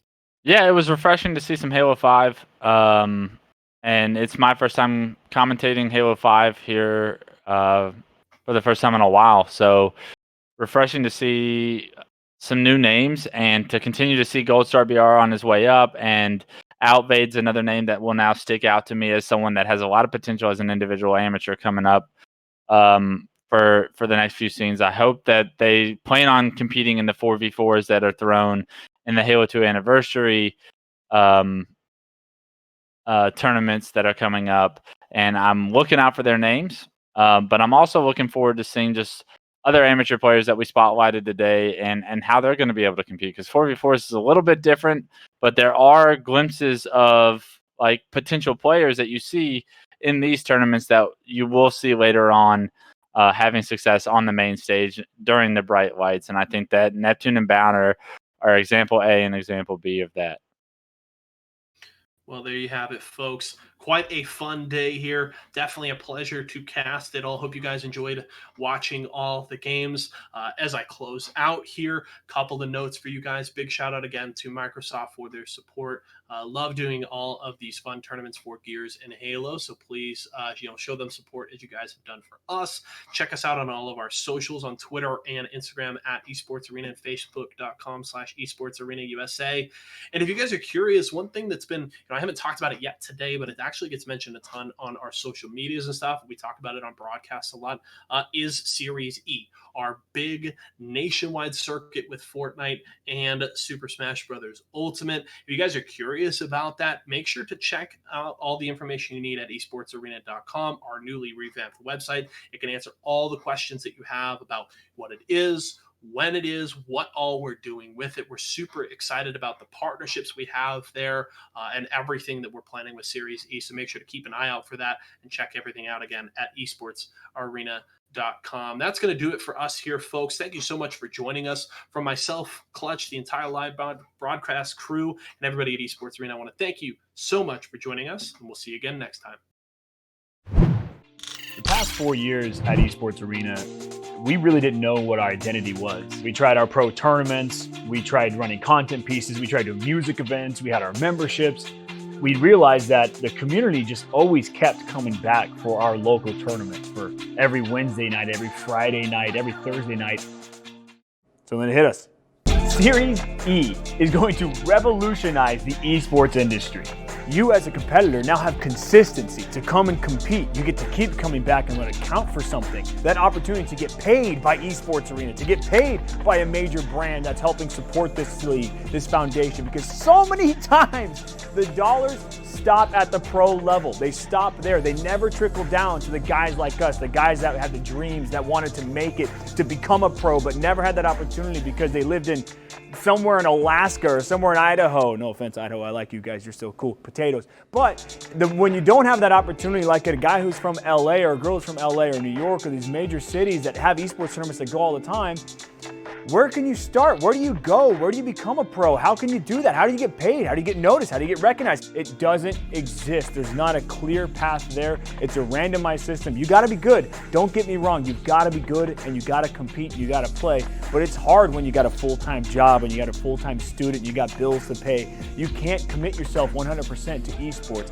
Esports Arena wants to change that. We are going to change that. You're going to get $1,000 a month in pay from Esports Arena. We're going to travel you across the country to compete against other people just like you. That's the feeling that I'm looking at that 8-year-old and I'm thinking, man, this person could become a professional gamer, but how? Now they're going to start their path at Esports Arena and they're going to compete to become that next pro, to become that next influencer, to become that next superstar. They're going to start at Esports Arena. That's what Series E is all about. Opportunity for everyone to be your first step in esports.